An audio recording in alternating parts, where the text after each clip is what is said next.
كانت عليه الحال في الدورة السابقة.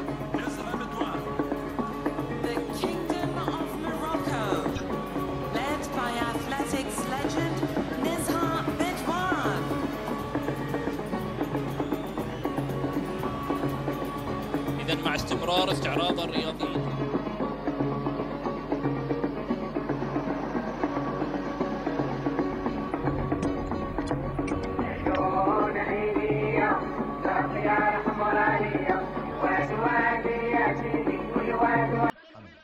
من أجل منطقة حدودية يمكن أن تحل، ويمكن تحل بسهولة.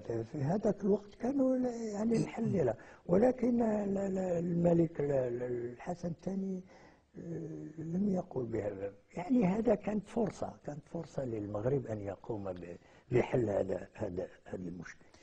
نؤكد أنه لم يعد هناك مجال للغموض أو الخداع، فأما أن يكون المواطن مغربي أو غير مغربي، وقد انتهى وقت ازدواجية المواطن. وفين مشاو المفسدين اللي كاينين في المغرب كامل واللي الروائح ديالهم زكمت الأنوف؟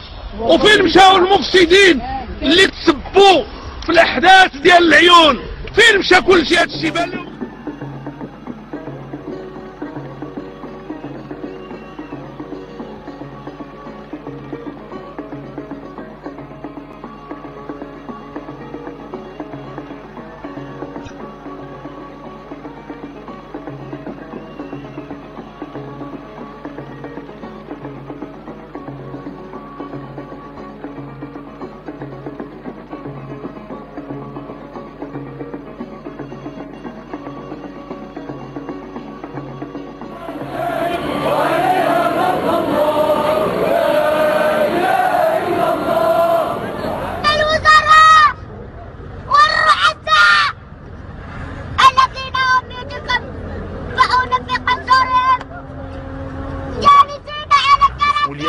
نؤكد أنه لم يعد هناك مجال للغموض أو الخداع، فأما أن يكون المواطن مغربي أو غير مغربي، وقد انتهى وقت ازدواجية المخزن العبقري،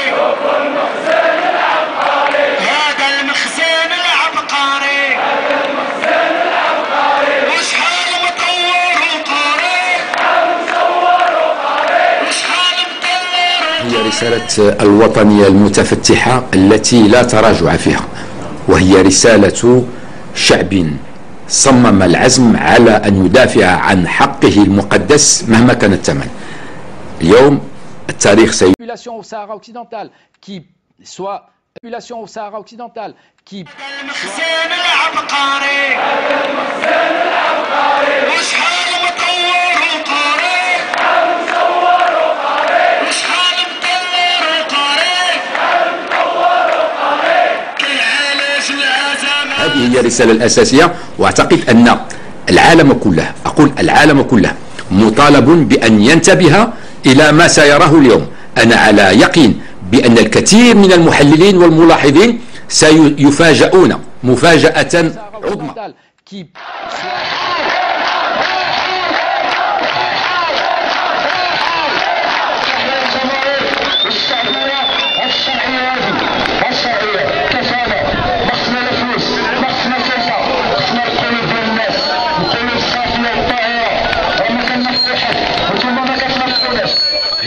أنه لم يعد هناك مجال للغموض أو الخداع، فأما أن يكون المواطن مغربي أو غير مغربي، وقد انتهى وقت ازدواجية المواقف. ولكن هي طايحة في الشارع، جمرات تاكل العصا، جمرات يشفوا عليها. انت اكس ميليتير بامية الصحراء، يلا حلينا هاد المشاكل ديالنا. عيب عليك.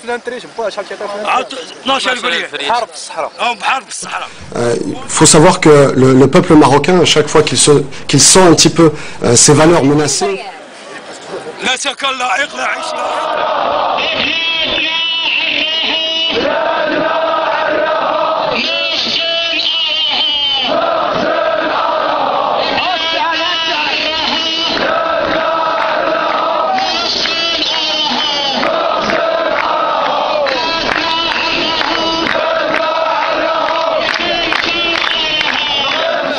يبقى يهضر تيقول لك وعينا ما نقولوا عاش الملك، وعينا ما نقولوا في الخلق عندنا على القالب.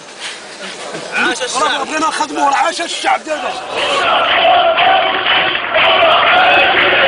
Il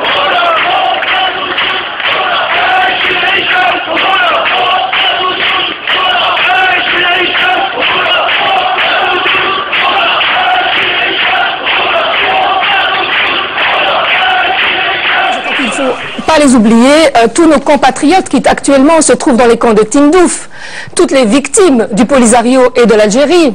Il faut également penser à notre compatriote Mustapha Ould Salma, qui est détenu et on ne sait pas très bien où il se trouve actuellement, et tous les expulsés d'Algérie en 1975 qui attendent toujours évidemment d'être réhabilités dans leurs droits. Donc ce sont là de nombreuses victimes qui aujourd'hui attendent encore d'être réhabilitées dans leurs droits. Alors évidemment, nous exprimons toutes nos solidarités avec le peuple et la nation marocaine en tant que Marocains résidant à l'étranger, puisque en tant que Marocains, nous sommes aussi préoccupés par ce qui se passe dans la région. D'abord sur le plan humanitaire, sur le plan humain, et tout ça. الآلاف هؤلاء رددوا بصوت واحد لا للمساومة في قضية الوحدة الترابية،